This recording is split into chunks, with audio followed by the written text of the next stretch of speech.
บความอย่างน้องหนึ่งเลยยืงอาการในคาดิการมาชมปักมาเวียดนามคือสังคมตาปีนึงเจียบตัวในเวียดนามหรือบานกรมการเชียร์ต่างสบายที่เขาจะได้มวยสมัยในรองเซนุบานที่จะลิขิตตัวความอย่างน้องหรือตีมวยความอย่างน้องส่วนเซนุเชียร์นะหรือตีปีความอย่างน้องมันกิจต่างทลายบองจ่าจูนตัวมาจากดาววินนี่มันจะเคยได้เจริญเฉลียนเพี้ยนหรือก็จิตตึกจัดสองกรกแม่โดยยมบานจุดเรียบโดยขณะหายบางเชียร์สหกรณ์การเชียร์จุ่มน้อยแดงอาเซียนุพญากระดาษเตอร์นาลิขิตเตอร์ทำบันดงกรอยปีฮูจิมินได้งอบเตอร์โดยเฉพาะไอกระซามวยจำนวนเติมปกุลอ้อยทำบันดงนั่งเติมสหการจมวยอาเซียนุเบี้ยบรรจุลิขิตเตอร์อ้อยตั้งหนึ่งเติมสหการบรรทอตะเตียดก็ปันแต่ยืนในยี่ท่าอานิกันเจียนในโยบายมวยดำใบเหมือนเมนกีปรับลูกไออ้อยทื่อบานจังตรงดีนี่เกสหการในครองเพียบอากำบังเสียงจิตนั่งเอาไว้ได้ลูกไอมือคืนเนี่ยนั่งกันจิตตัวสนะมวยกันเจียนในโยบายมวยดำใบเจ้าหาทับบ่มเพลย์เก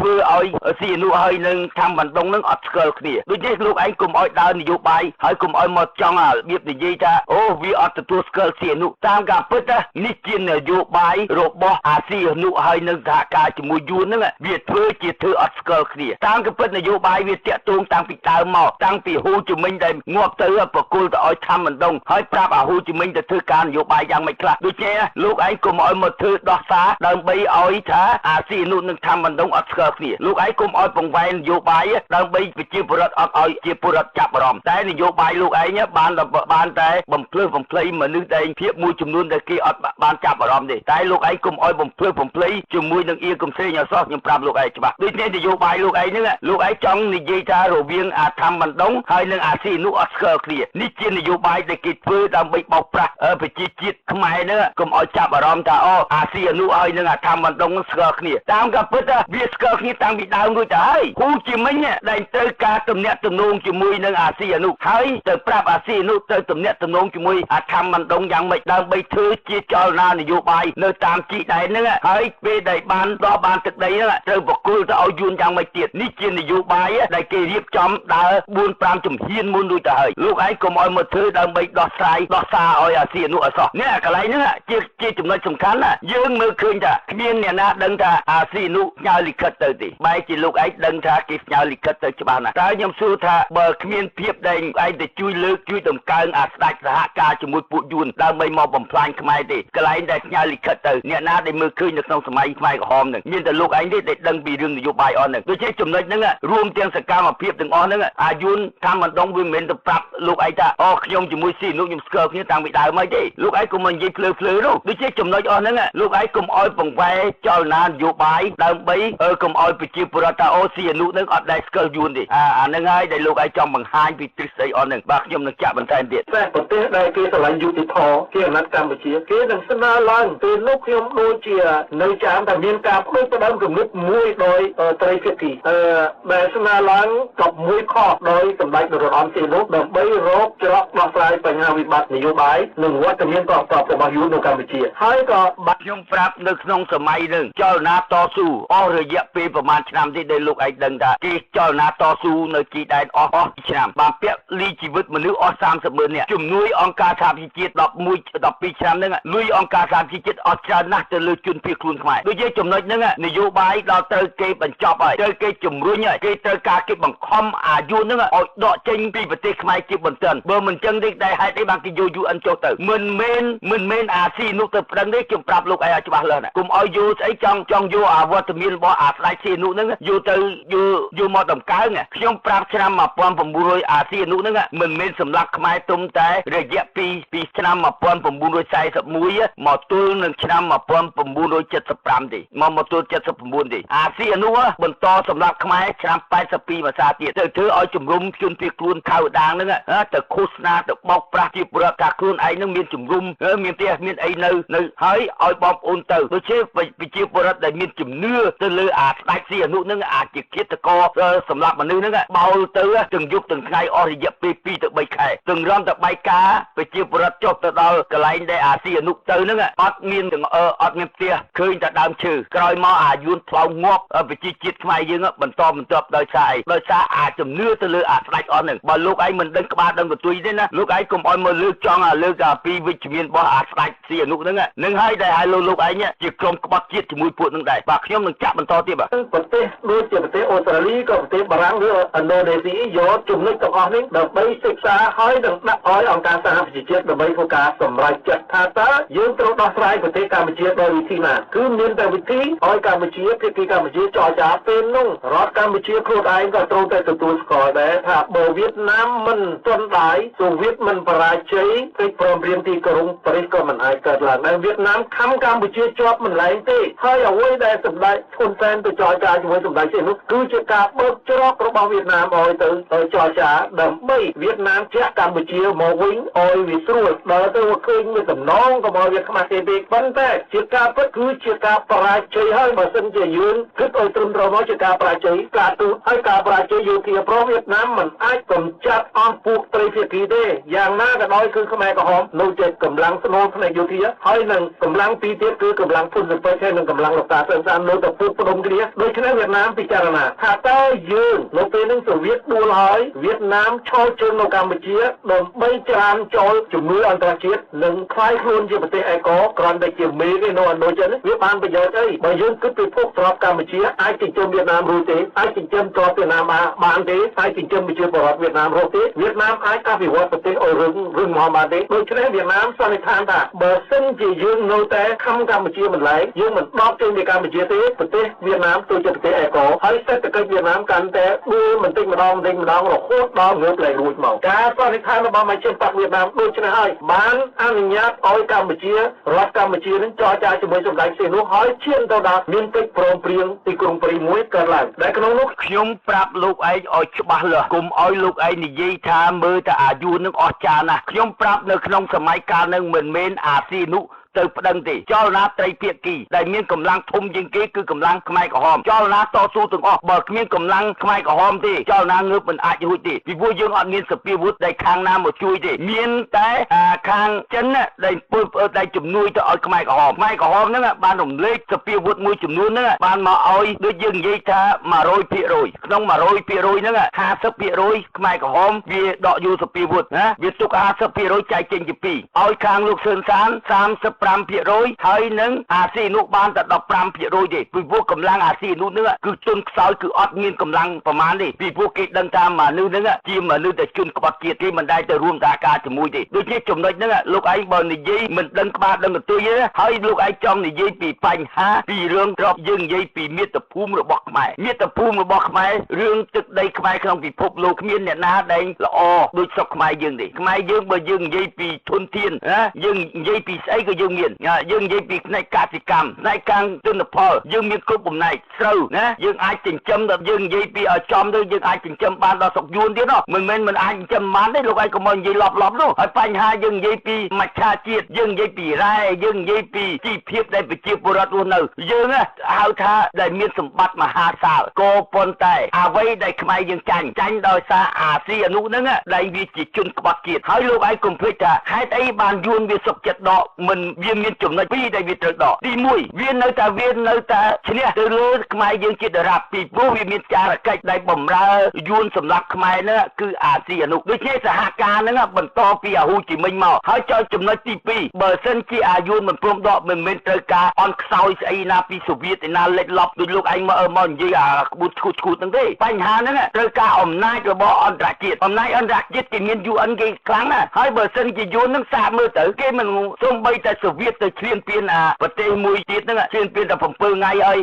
អន្តរជាតិគាត់គេប្រកាសប៉បសូវៀតត្រូវដកចេញភ្លាមអាហ្នឹងអំណាចទៅលើសូវៀតទៅខ្លាំងប៉ុណ្្នឹងផងគេគម្រាមកំហែងនៅតែគេដកចេញចុះអាយួនហ្នឹងវាស្អីដែរវាខ្លាំងស្អីដូចជាមិនមែនថាវាអស្ចារ្យទេស្អីគេវាខំមិនលេងណាមកពីអីទេអ្វីដែលខ្មែរយើងចាញ់អ្វីខ្មែរយើងបាត់បង់គឺបាត់បង់ដោយសារអាស៊ីនោះហ្នឹងនៅតែបន្តសហការដោយសម្ងាត់ជាមួយនឹងយួនទៅចុះហត្ថលេខាអ្វីដែលយើងឈ្នះហើយថ្ងៃ23/91ដែលយើងបានឈ្នះទាំងស្រុងចុងបញ្ចប់ហ្នឹងអាស៊ីអនុហ្នឹងបែរទៅយកដងទៅឲ្យយួនវិញដែរអាហ្នឹងយើងមើលឃើញពីលទ្ធផលជាក់ស្ដែងហ្នឹងអាលោកឯងហ្នឹងជាជនក្បត់ជាតិរួមសហការជាមួយអាស៊ីអនុហ្នឹងលោកឯងចង់មកនិយាយលើកតម្កើងអាស៊ីអនុទៀតដូច្នេះណាបញ្ហាទាំងអស់ហ្នឹងលោកឯងហ្នឹងជាចំណុចមួយកុំឲ្យមកធ្វើខ្លួនឯងហ្នឹងព្រោះលោកឯងជាចារកិច្ចរបស់សម្ព័ន្ធពួកយួនយៀមិញដូច្នេះលោកឯងកុំឲ្យមកនិយាយម្ដងថាអាយួននឹងអស្ចារ្យម្ដងថាអាយួននឹងទុនខ្សោយម្ដងទៅអានេះទៅលោកឯងបង្វិលនយោបាយឲ្យអាអ្នកស្ដាប់នឹងឈួតទាំងអស់មកចំណុចដែលសំខាន់ ហ្នឹងយើងទៅរੂប្រភពនៅបញ្ហាតើវិបត្តិខ្មែរយើងងាប់ដោយសារអ្នកណាវិបត្តិគ្រោះថ្នាក់ដោយសារអ្នកណាហេតុអីបានយើងរងទុក្ខវេទនាមកទល់សប្តាហ៍ថ្ងៃហេតុអីបានយើងបាត់បង់ទឹកដីកម្ពុជាក្រោមហេតុអីបានយើងបាត់បង់ទឹកដីកណ្ដាលរហូតទៅជុំវិញកោះទាំងអស់យើងទៅបាត់បង់ហើយយើងមើលប្រជាជាតិខ្មែរដែលរស់នៅក្នុងស្ថានភាពវេទនាមកទល់សប្តាហ៍ថ្ងៃតើបណ្ដាលមកពីអ្នកណាបើសិនជាលោកឯងនិយាយហ្នឹងត្រូវចុះបញ្ចាំងឲ្យការពិតតើវិនិច្ឆ័យខ្មែរយើងបណ្ដាលមកពីអ្នកណាដូចជាកុំឲ្យនិយាយរបៀបម្ដងទៅលើកហើយកុំឲ្យមកថាអាស៊ីនោះហ្នឹងទៅទៀមទាពីរឿងថ្ងៃ$23សោះខ្ញុំប្រាប់លោកឯងណាខ្ញុំប្រាប់លោកឯងច្បាស់លាស់មិនមែនអាស៊ីនោះទៅទៀមទាទេណានេះជាចលនាតស៊ូគេហៅថាសកម្មភាពធម្មជាតិដែលច្បាប់អន្តរជាតិត្រូវតែដាក់កម្លាំងមកជួយពីព្រោះខ្មែរយើងមកប្តឹងរួចទៅហើយយួនឈ្លានពានទឹកដីខ្មែរដូចជាចំណុចហ្នឹងដែលអន្តរជាតិគេចូលទៅមើលហើយរហូតមកទល់ហ្នឹងលោកឯងមិនទៅចែកមើលនៅអន្តរជាតិទង់ជាតិខ្មែររបស់ទង់ជាតិពលពតគេអត់ដកទេគេនៅតម្កល់នៅអន្តរជាតិតាំងពីឆ្នាំ1979គេមិនព្រមដូរទង់ជាតិគេដឹងថារបបយួននឹងគឺជារបបឈ្លានពានដោយអ្វីដែលគេមិន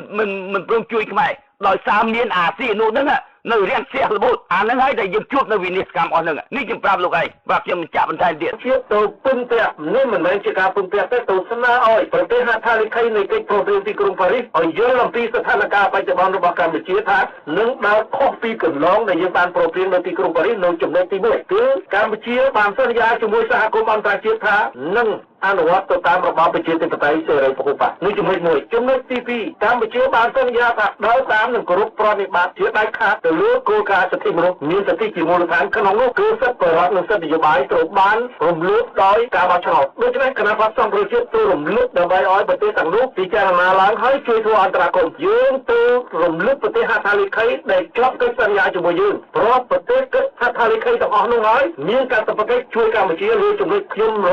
លើកតែចំណុចខ្លីៗមកជម្រាបជូនដល់បងប្អូនជនរួមជាតិយើងឲ្យបានជ្រាបថាទី1កិច្ចព្រមព្រៀងទីក្រុងប៉ារីសគោលដៅសំខាន់បំផុតគឺឲ្យតបបរទេសត្រូវដកចេញពីកម្ពុជាហើយឲ្យប្រទេសកម្ពុជាទៅជាប្រទេសឯករាជ្យអធិបតេយ្យភាពក្នុងពរណភាពទឹកដីរបស់ខ្លួនប៉ុន្តែមកនិយាយឆ្នាំ1993ដល់ពេលបោះឆ្នោតណាប្រជាពលរដ្ឋបោះឆ្នោតយើងឃើញថានៅក្នុងគណៈបកអាស៊ីអនុហ្នឹងវាឈ្នះគណៈបកពិនសពេចហ្នឹងវាឈ្នះដល់តែចុងបញ្ចប់យើងមើលឃើញថាហ៊ុនសែនហ្នឹងវាងឿណាវាទៅបង្កើតនៅតំបន់អាគមតើអ្នកណាជំរុញឲ្យហ៊ុនសែនហ្នឹងបង្កើតតំបន់អភិគមទី1វាមានយួនដើម្បីឲ្យយល់ស្របនៅក្នុងទស្សនៈមួយគេហៅថាការបង្រួមជាតិដូចជាអាស៊ីអនុហ្នឹងក៏ទៅជំរុញកូនខ្លួនឯងគឺអាចក្រកំពុងទៅសហការជាមួយនឹងហ៊ុនសែនដើម្បីបង្កើតនៅតំបន់អភិគមដូចជាយល់លេសកន្លែងហ្នឹងដើម្បីទៅដេញអង្គការសហជាតិចេញតែយើងសូមសួរថារវាងដេញអាចក្រកំពុងហើយនៅហ៊ុនសែនពីដើមលេសស្គាល់គ្នាអត់ហេតុអីបានវាទៅសហការជាមួយហ៊ុនសែនដើម្បីទៅបង្កើតនៅតំបន់អភិគមឲ្យធ្វើនយោបាយបង្កើតគេហៅថាឲ្យអាស៊ីអនុហ្នឹងដើម្បីយកទ្រឹស្ដីមួយមកយកពាក្យមួយមកប្រើហៅថាបង្រួមជាតិណាដើម្បីទាម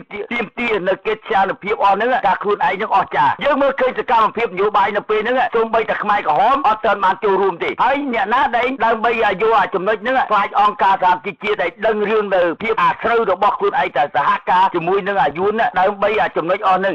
យួនវាខ្លាចបំផុតគឺអង្គការសហជាតិពេលហ្នឹងស៊ីអនុទៅខំបណ្ដងឲ្យអាស៊ីអនុទៅសហការគ្នាជាបន្ទាន់មកទៅតែជំរុញឲ្យអង្គការសហជីវជាតិហ្នឹងត្រូវតែចេញពីស្រុកខ្មែរដូចជាការដែលយើងមើលឃើញសកម្មភាពនយោបាយបើសិនជាអាស៊ីអនុវាអ្នកដែលស្រឡាញ់ជាតិទៅពេលហ្នឹងវាមិនមែនជារឿងអីដែលវាបង្កើតអភិគមយើងមើលបកគលទៅឲ្យអង្គការសហជីវជាតិទៅដែលមានទ័ពមាន 2-30000 អ្នកនៅនឹងដែរហើយយើងមើលហ៊ុនសែនវាទ័ពវាមានប្រមាណទ័ពវាមានតែ 4-5,000 អ្នកទេហើយវារួមនឹងសហការជាមួយនឹងអាចក្រកំពុងហើយបើយើងនិយាយទ័ពមួយទៀតយើងនៅសពទ័ពខ្មែរក្រហមនៅពីក្រោយទៀតតើយើងសូមសួរថាអាស៊ីអនុហ្នឹងតើវាគិតដើម្បីបំណងជាតិឬក៏វាបំរើយួនសម្រាប់ខ្មែរកន្លែងហ្នឹងហើយជាចំណុចសំខាន់ណាស់ឲ្យបងប្អូនប្រជាជាតិយើងចាប់អារម្មណ៍មកទល់នឹងឆ្នាំ2013យើងមើលសកម្មភាពនយោបាយរហូតមកទល់សប្តាហ៍ថ្ងៃតើអាស៊ីអនុទាំងអស់ហ្នឹងដែលឃើញមកឈប់បញ្ចាំងមកជួយស្អីប្រជាជាតិខ្មែរទេភាពដែលប្រជាពលរដ្ឋរងទុក្ខវេទនាគេសម្លាប់ណាគេបាញ់ងាប់តាមព្រំដែនមិនដែលឃើញអាស៊ីអនុទៅស្រែកនិយាយជាមួយនឹងហ៊ុនសែនឲ្យទៅសម្រួលជាតិជួយជាតិយើងយ៉ាងម៉េចឲ្យស្រង់ប្រជាពលរដ្ឋមកគេរំលោភលើដីធ្លីគេទៅយំស្រែកនៅមុខរាជវាំងអីទាំងអស់មិនដែលឃើញអាស៊ីអនុងើបឡើងមកទេព្រោះបបឡើងរត់ទៅដេកទៅសុកចិនហើយរហូតទៅខ្លួនឯងហ្នឹងមកពេលវេលាណាស ល់តែពេលវេលាសងំសុកបង្កើតទៅលើជំនាញកាឡាអូខេបាន4ដល់10វល់ទៅបញ្ហាទាំងអស់វិនិច្ឆ័យកម្មនៅលើស្រុកខ្មែរអ្វីដែលបាត់បង់កោះត្រល់ថែមទៀតយើងមើលឃើញដែរអាស៊ីអានុនងើបឡើងមកឡើងទៅលើសភាថាឥឡូវទឹកដីនេះជាទឹកលើ3នៅក្នុងរាជា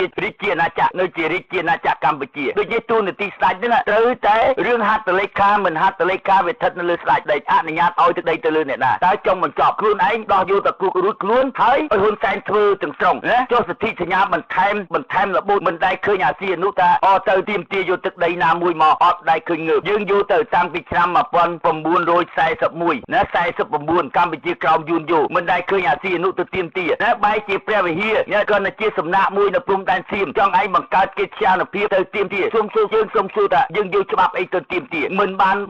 ច្បាប់ពីបារាំងសន្ធិសញ្ញាបារាំងសៀមបានទាមទារយកព្រះវិហារបានហើយចោះដីកម្ពុជាក្រោមហើយចោះដីកោះត្រល់ហើយរងទុក្ខវេទនាប្រជាពលរដ្ឋទាំងអស់ហ្នឹងតើយើងដែលឃើញអាស៊ីអានុហ្នឹងចេញមុខមកទាមទារអីទេមុននឹងលោកឯងគេហៅថាលោកស៊ុនទិនឯងវាឥឡូវទៅគាត់តែខ្ញុំបានបញ្ជាក់ខ្ញុំមិនទាន់វាយសម្ដីធ្ងន់ដល់លើលោកឯងទេតែខ្ញុំបានប្រាប់លោកឯងបន្ថែមទៀតមុននឹងការនិយាយស្ដីមុននឹងការគ្រប់គ្រងលោកឯងកុំបាច់ដើរនយោបាយមកបំពុលប្រជាជាតិខ្មែរទេរឿងចលនាលោកឯងអ្វីដែលខ្ញុំស្ដាប់លោកឯងលើកមកកណាត់ទៅវាយមកកណាត់ទៅធ្វើឲ្យគុំជាតិយើងពុលដូច្នេះណារឿងនយោបាយពីឥឡូវទៅទៀតពេលដែលលោកឯងត្រូវការវិភាគនយោបាយបើចង់និយាយពីរឿងប្រវត្តិសាស្ត្រត្រូវតែនិយាយថាអ្នកណាជាអ្នកដែលឃាតករសម្រាប់ខ្មែរយើងសហការជាមួយយួនសម្រាប់ខ្មែរបើសិនជាលោកឯងចង់វិភាគនយោបាយតែបើលោកឯងមិននិយាយបង្ហាញពីសង្គមជាតិឲ្យបានពិតប្រាកដថាអាស៊ីអានុជាឃាតករទេណាខ្ញុំអត់លើកលែងឯងខ្ញុំប្រាប់ឲ្យច្បាស់លាស់ដូច្នេះខ្ញុំក៏និយាយជាលក្ខណៈចុងក្រោយខ្ញុំអៀកឹមស្រីជាអ្នកវិភាគនយោបាយជាអ្នកការពារជាតិរាល់អ្វីក៏ដោយលោកឯងនិយាយប៉ះពាល់ទៅលើជាតិខ្ញុំអៀកឹមស្រីអត់លើកលែងទេពីព្រោះខ្ញុំបានអំណាចខ្ញុំថាខ្ញុំជាអ្នកការពារជាតិនៅការពារបូរណភាពទឹកដីដរាបណាបុគ្គលណាក៏ដោយបើហ៊ានតែនិយាយខុសពីប្រវត្តិសាស្ត្រខុសពីការពិតខ្ញុំអៀកឹមស្រីអត់លើកលែងទេពីព្រោះអ្វីដែលលោកឯងនិយាយហ្នឹងមានការផលចំណេញទៅលើយួនច្រើនណាស់ដូច្នេះធ្វើឲ្យសង្គមជាតិយើងមកអ្វីដែលគ្នាមិនដឹងថាស្អីគេទៅពឹងយួនយើងដែលពឹងយួនអីពីកៅតាំងពីដើមមកមានតែយួនទេដែលមានមហិច្ឆតាឈ្លានពានទឹកដីខ្មែរសម្រាប់ប្រជាជាតិខ្មែរមានរឿងអីដែលយើងត្រូវពឹងយួនពីព្រោះយួនអត់ដីផងហើយយើងត្រូវពឹងវាយ៉ាងម៉េចចំណុចកន្លែងណាដែលលោកឯង